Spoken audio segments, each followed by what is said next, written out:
Okay, again, good morning and welcome ulit sa klase natin. So, last discussion, we talked about the measures of center. We talk about the means, the median, mode, as well as yung tinatawag natin na range. Okay, so we also talk about the interquartile range na kung saan from one point to another we can see the difference of the values on the data that we have.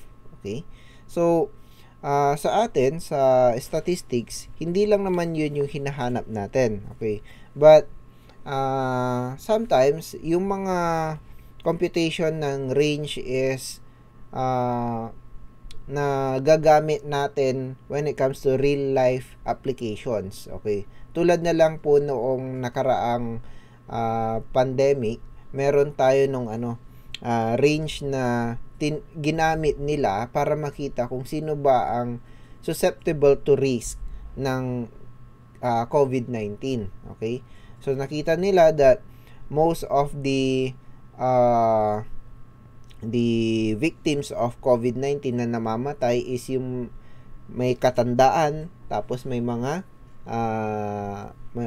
bata, 'di ba? Okay, kaya nilagay nila as susceptible to risk yung mga age bracket na based on the statistics na ginamit nila, nakita nila yung range ng age na namamatay kapag tinamaan ng COVID-19. Okay.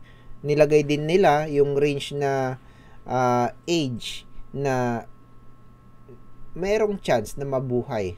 Okay, kapag kahit na tinamaan ng COVID-19. So, yun po yung gamit ng range when it comes to real life application na paano mo i-implement yung statistics study na ginamitan ng range. So, for today, ang atin pong magiging topic is meron po tayong tinatawag na variance. We also have the standard deviation and deviation of a sample unit. And then, pag-usapan din naman po natin yung tinatawag natin na possibilities. Okay? Possibility of a single event and yung permutation and combination. Okay? So, na lang muna natin ang variance. Based dyan sa inyong libro, nakasulat na the variance uses the difference between each value and its arithmetic mean. Okay? Meaning, kailangan po muna nating hanapin yung summation of all of the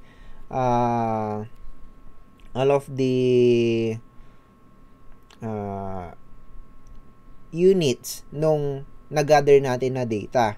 Okay? So, the difference are squared to deal with positive and negative differences. Okay, so ginagamitan natin siya ng square root para mawala po yung mga negative na value dyan. And the sample variance naman po is iba rin naman po dun sa population variance. Okay, so the sample variance is an unbiased estimator of the population variance with degrees of freedom. Okay, so, sabi nga natin kapag sa population, lahat yun eh. Pero kapag sa sample lang, may pinili ka on that population that classifies this category and sinama mo siya dun sa study mo, same din naman po sa iba pang kasama doon sa sample variance na yun. So, hindi po siya bias unlike yung population variance na malay mo baka lahat ng nandun ay dominant ang isang category. Tulad na lang po nung kunwari, sino ang mas matalino na estudyante sa College of Accountancy? Lalaki o babae? Okay. Kapag population po ang gagamitin natin, lalabas doon na ang matalino ay babae. Bakit? Kasi madaming babae. Okay, madaming babae sa ating kurso. Pero kapag gumamit ka ng sample na population, sample doon sa population with an equal amount of gender, okay, sabi nating 10 lalaki, 10 babae, yun yung magiging units under observation mo, then unbiased yun. Hindi na po yun parang madaya dahil equal naman po yung number of your participants on the both gender na may kinalaman yung study mo. Okay. So, the sample variance is unbiased due to the difference in the denominator, and if we use the n as the denominator instead of n minus 1, we would consistently underestimate the true population variance. Okay, to correct the bias, the denominator is modified into minus 1. Okay, so ang variance po ay minsan napagsasama natin sa paghanap ng tinatawag natin na standard deviation, pero pupunta tayo doon sa usaping standard deviation later. Sa sa variance kasi, sa pagharap ng variance, you need the sample data and then the mean. Okay?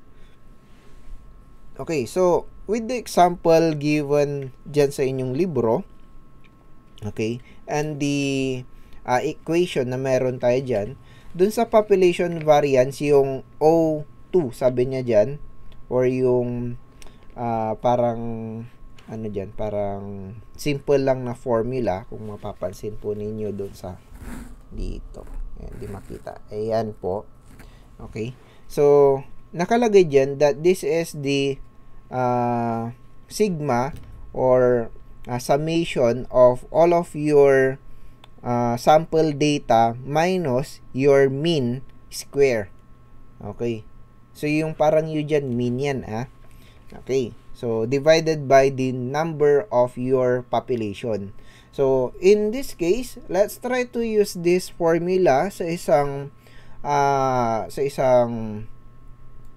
problem that we have here on our book. Okay. So, yung nandyan kasi is sample na agad kasi may minus 1 eh. Pero let's try muna itong population variance na to. So, let me just share my screen po. Sana yun. Okay, so I have opened an Excel na ano dito. Sheet for a lagay natin dito sample data.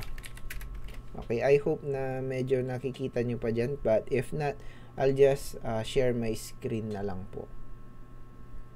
Saan ba yung ano ko dito? Natakpan. Ayan. Dito pala to.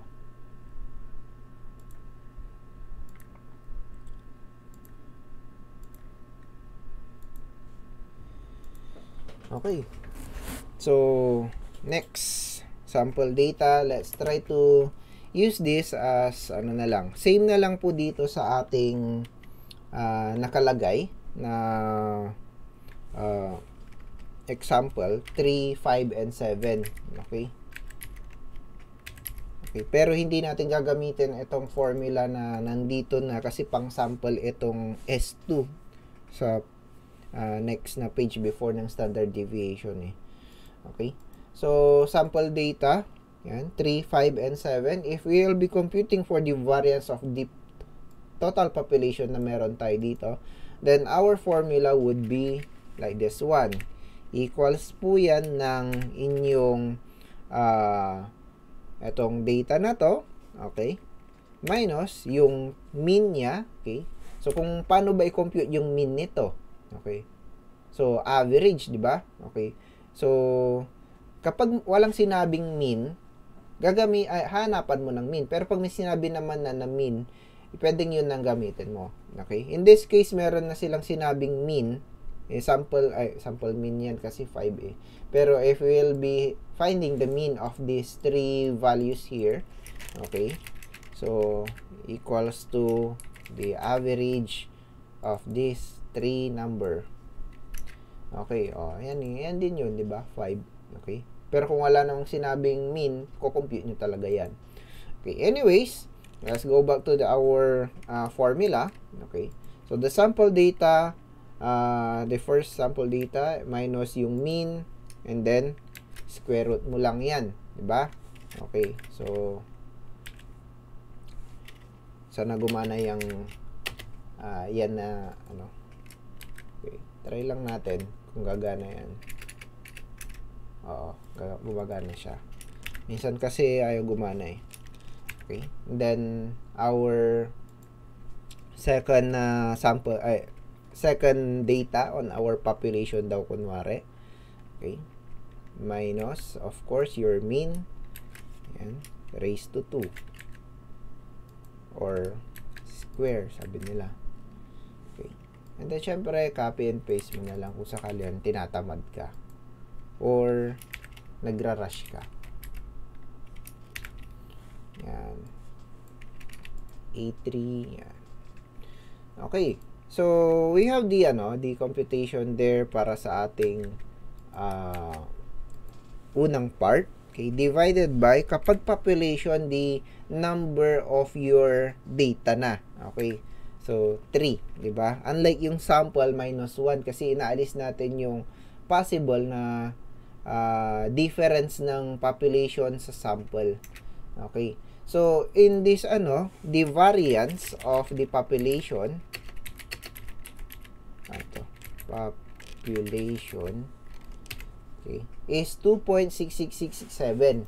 Okay? Or kung gusto nating i-round off kahit ganyan lang. Pero kapag hinanap natin ang variance of sample, okay?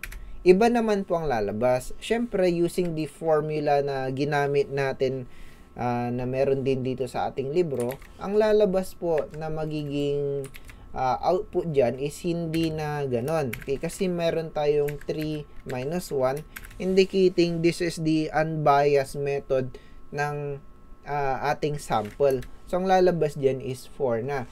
Iba po ang variance of population and sample. Okay? Kasi kapag sinabi nating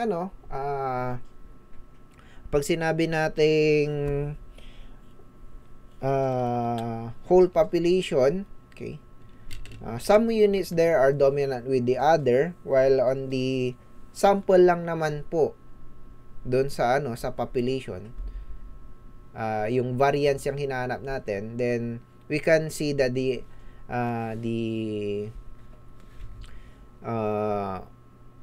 output would be different from the variance of population itself. Okay, let's try naman pong iba ang ating magiging sample data. Okay, so let's see if dagdagan natin. Okay, sample data ng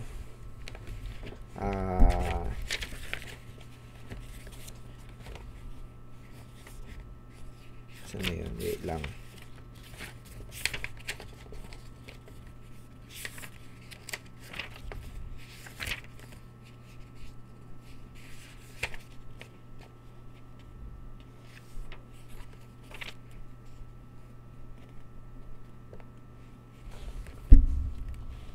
Okay.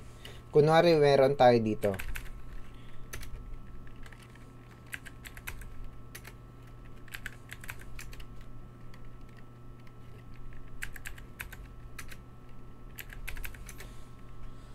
Okay. So, kunwari, we have a data. Kako na lang dyan kasi baka malito tayo pala. Sample data yung nilagay ko eh. Okay. Kunwari, meron tayong data dyan and then hanapin natin yung variance of the whole population and kung yung sample lang. Okay.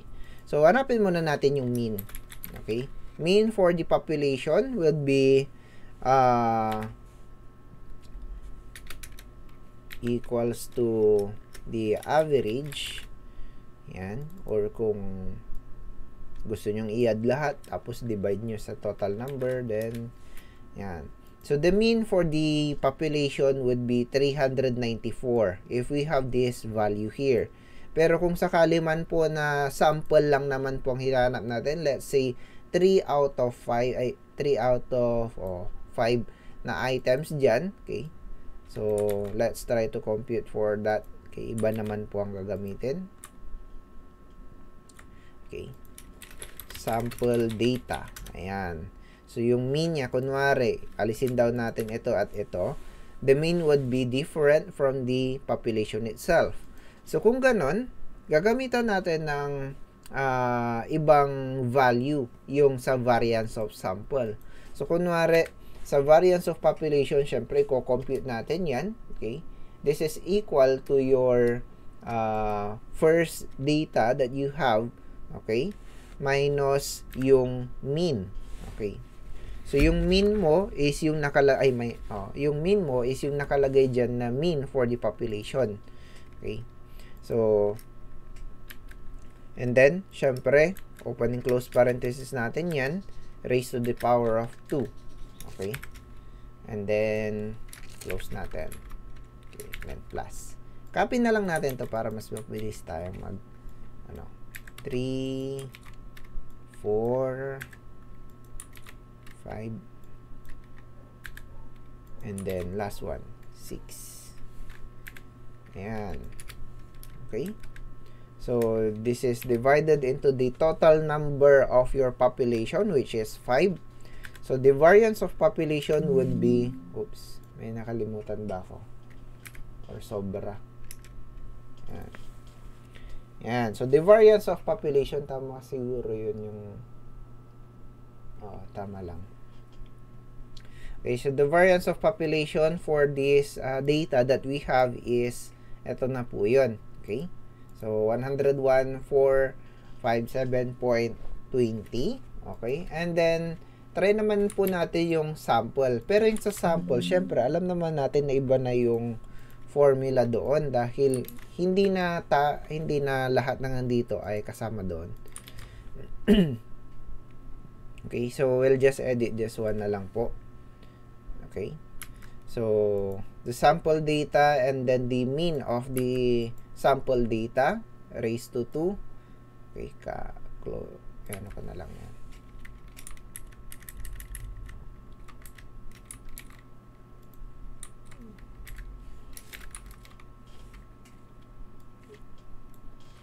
And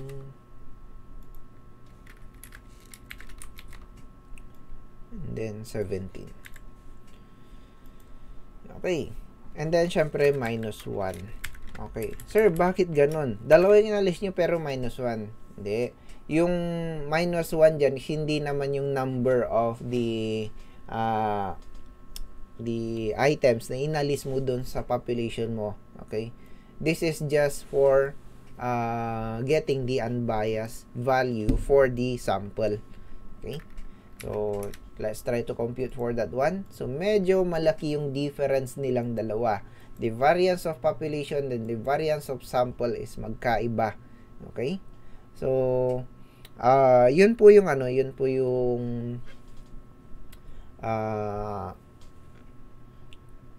yung effect ng paggamit po ng different formula when it comes to looking for this variance. Okay.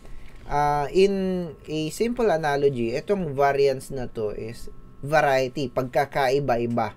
Okay? So, yung pagkakaiba-iba ng mga number na nandito is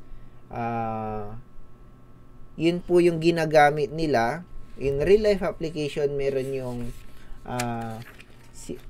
sa isang society, merong mga taong mahirap, pero yung taong yun, pag dinala mo sa ibang society, hindi sila mahirap eh.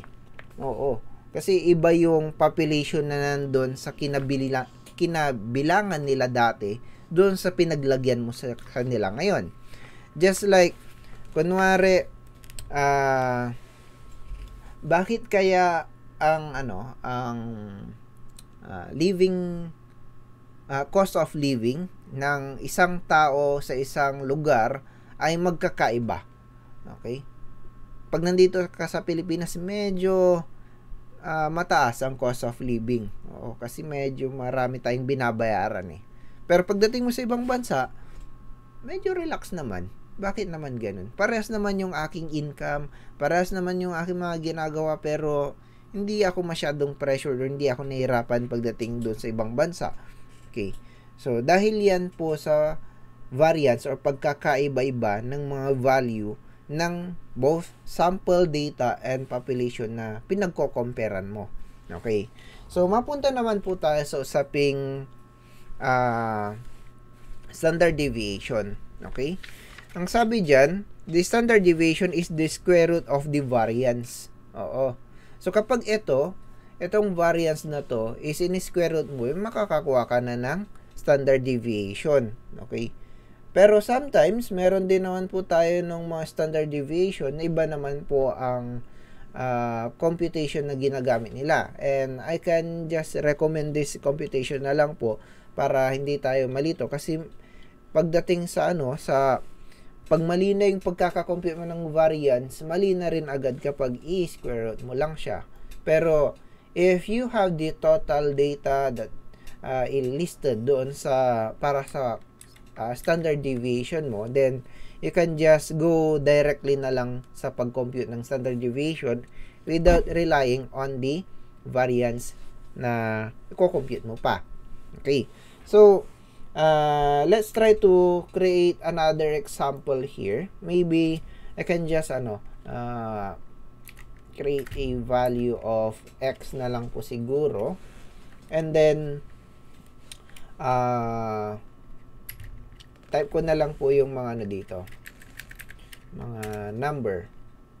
Okay, natin natin para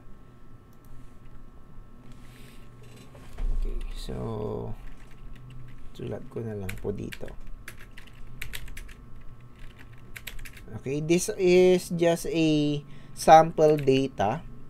The data that we have gathered in our study daw kunwari. Okay. Ayan. Okay. So, for computation po ng standard deviation without relying on the variance itself, okay? So, meron tayo nung paano ko ba i-drawing dito? Paint na lang. Paint. Okay, pagpasensya nyo na lang kung medyo mukhang ewan yung aking pagkakasulat or what. Okay. Okay. For sample,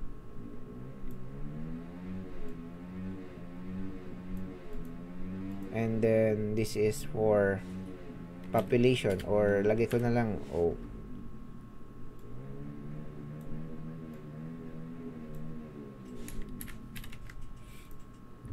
Okay. And then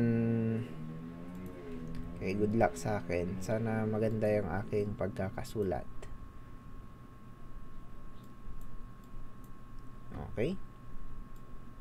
Square root of the by natin para hindi tayo malito. Yan.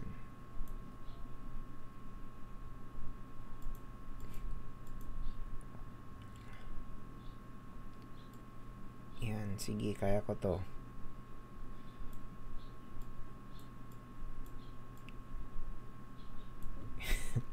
Ang hirap magsulat sa using mouse.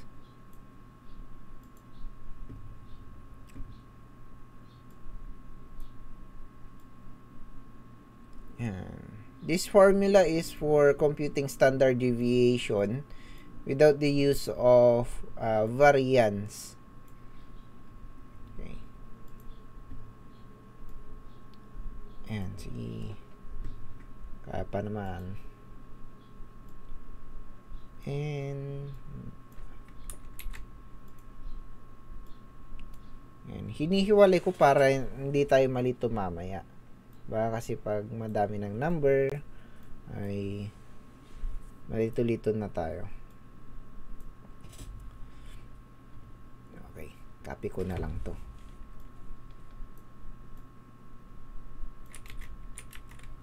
Oops. Okay, pinagkaiba lang nila ay ito.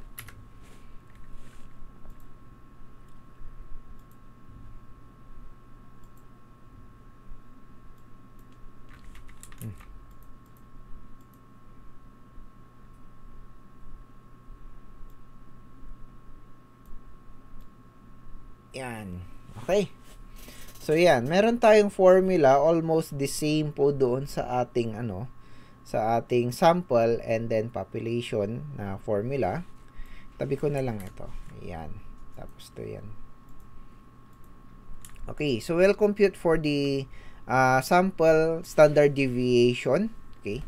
So first off, mapapansin natin dito, meron tayong summation of x square. Okay.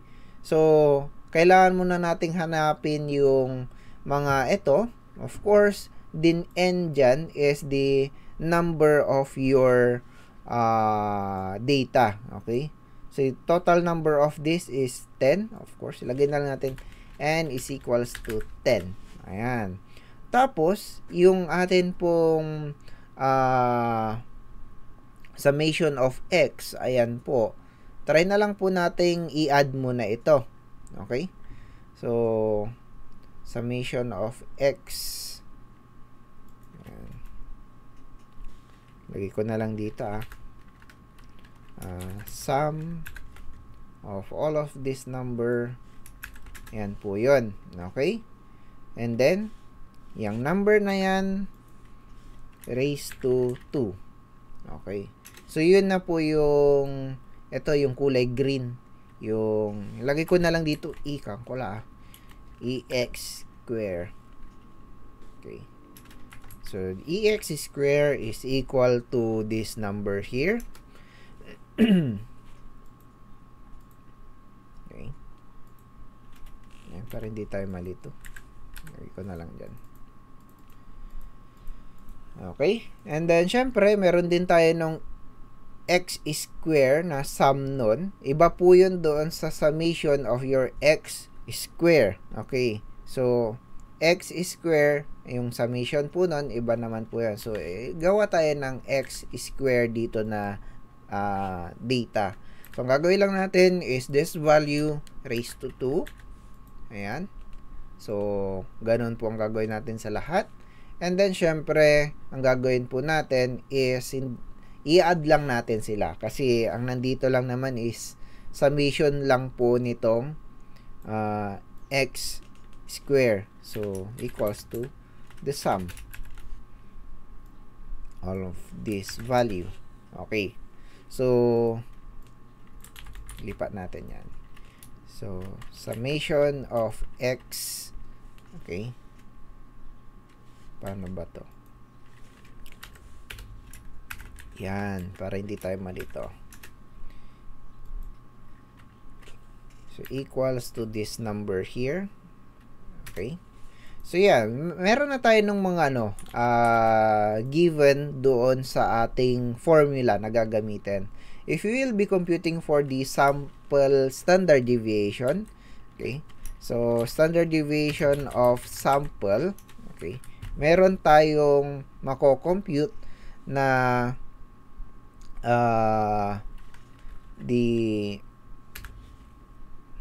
ito yung number of your data times yung inyong x square, okay, summation of x square, okay, pagsamahin natin muna yan, dalawang yan, minus yung atin pong summation of x square.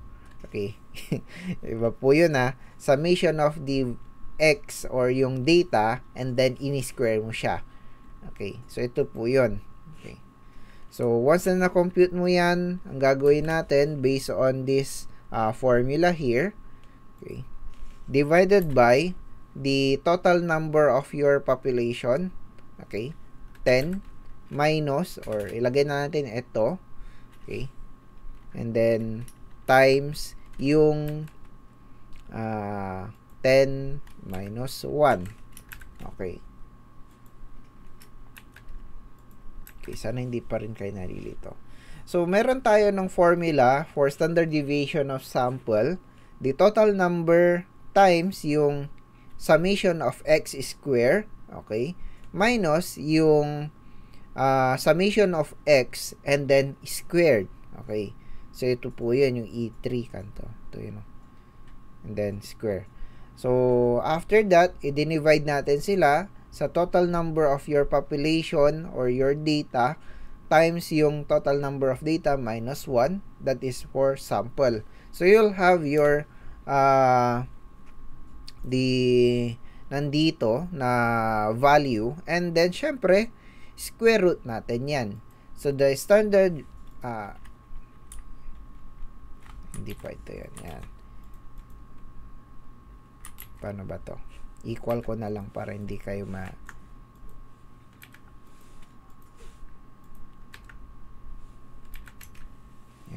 tapos standard deviation of sample. Okay? Pag in-square root natin tong 680.32222 and less na 22222 kanto. Okay, makakakuha ka ng standard deviation for that sample na amount of 26.08. Okay. Okay, around 26.08. That is for the standard deviation of sample nitong data na to.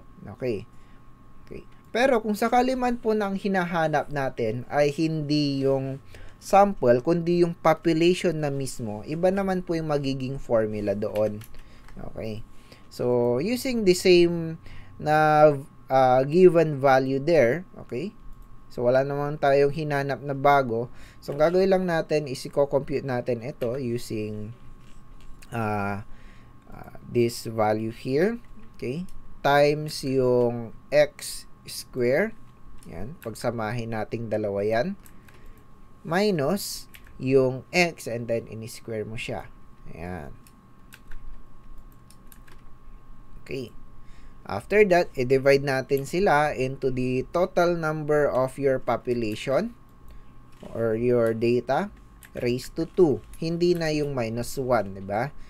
Okay. So, kapag kinompute natin yan, magkakaroon ka po ng 612.29 and your standard deviation for your population, okay, will be square root of this one. So, meron tayong 24.74. So, that is for the standard deviation na pag-compute based on the data na binigay. Okay?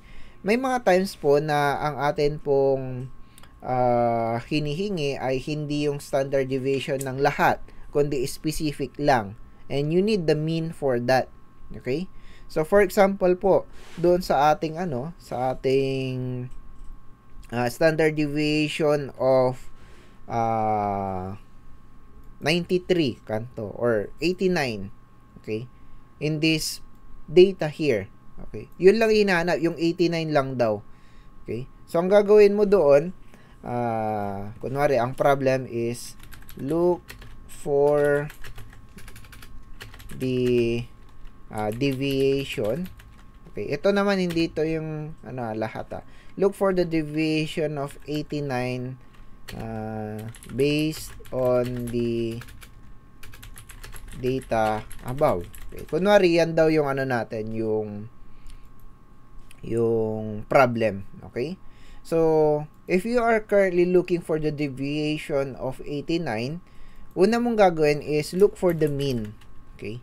Mean of the data na meron tayo dito is equals to the average of all of the data that we have. Okay. So, that is the mean. And then, syempre, ang gagawin mo lang naman po is i-compute mo lang po yung ganito. Wait lang, nasan na yun?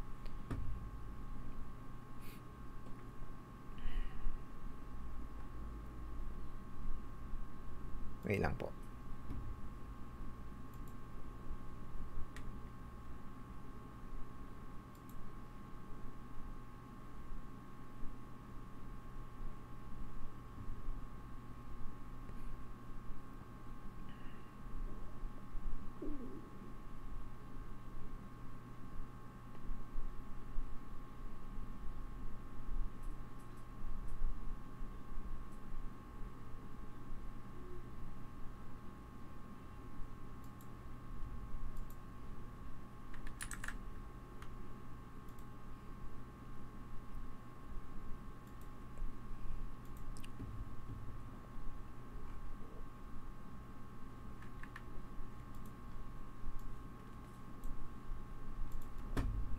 Di ko mahanap yung example natin, pero sige, wait lang. Ito na lang, balik na lang tayo dito. Okay, so kunwari meron tayo ng problem that look for the deviation of 89, okay, based on the data above. Okay. So yung 89 po is kasama siya doon sa ating data. Okay. Pero ginamit natin yung paghanap ng mean para mahanap itong deviation of 89. So, paano mahanap yun? Una is, i-compute mo lang naman po yung inyong deviation na hinahanap. Okay? So, for example, we have the 89. Okay, 89 minus yung inyong mean. Okay? So, your mean is, ito po yun. Okay? So, magkakaroon ka po ng value of negative 0.1. Okay? Para mawala yung negative 0.1 na yan, ang ginagawa nila is ini-square nila. Okay? So, ang tawag po nila doon is deviation square. Okay? So, kahit na positive man yan or negative man yung lalabas dyan, ginagamitan pa rin nila ng deviation square yon para mahanap mo yung specific lang na standard deviation for that item itself. Okay? So, kunwari, meron tayo ng deviation square. Okay. Okay, ilagay ko na lang DS kako na lang dyan, ha. Yan. So, syempre, yung na-compute mo times square. Okay. Magkakaroon ka po ng positive na value na. Hindi na yung tulad nung dati. Okay. So, may mga times din naman po na, kunwari, ang hinahanap natin is the deviation of, okay, copy natin ito. Alisin ko na yung yan.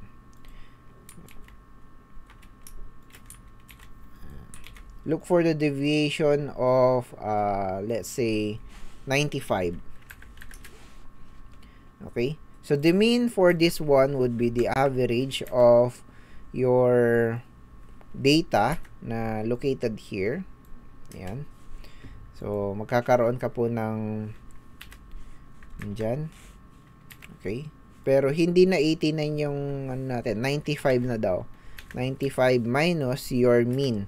So magkakaroon ka po ng positive na. Pero kailangan mo pa rin yan gawa ng deviation square.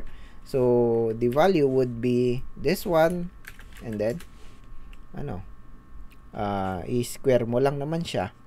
Okay. So once na meron ka na nun, meron din tayo nung term. Okay, so this is the deviation square for a specific unit on your data. Okay, iba naman po yung standard deviation kasi yung standard deviation is the whole data itself.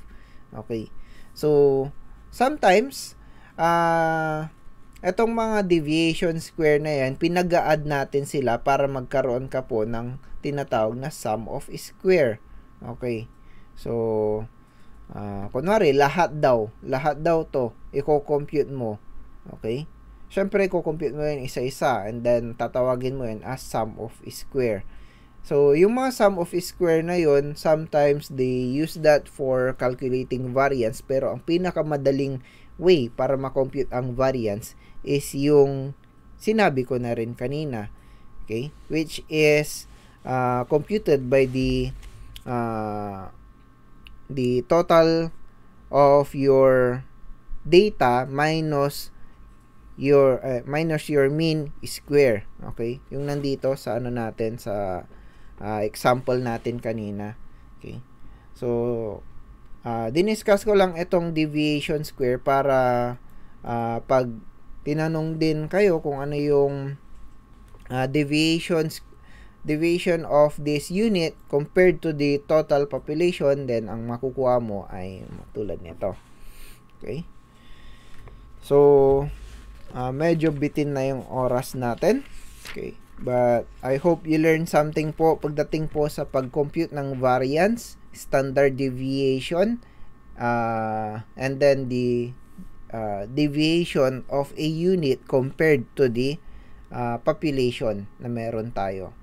So, again, if you have any questions regarding the topic natin pagdating sa mga computation na to, please do inform me po. Okay? So, ayan po yung formula natin para sa standard deviation ng sample and then the population. So, huwag nyo lang kakalimutan ito. Tsaka, yan. Pag ganyan ang ginamit ninyo, hindi naman kayo madilito. All you have to do is to determine this given data, okay, para makagamit nyo itong buong formula na to. Okay? So, again, thank you for the time, guys, and I hope you learned something po. Okay, so tatlo lang yung naging discussion natin for today. Variance, standard deviation, and then deviation of a unit. Okay, so again, thank you for the time, and I'll see you by next meeting.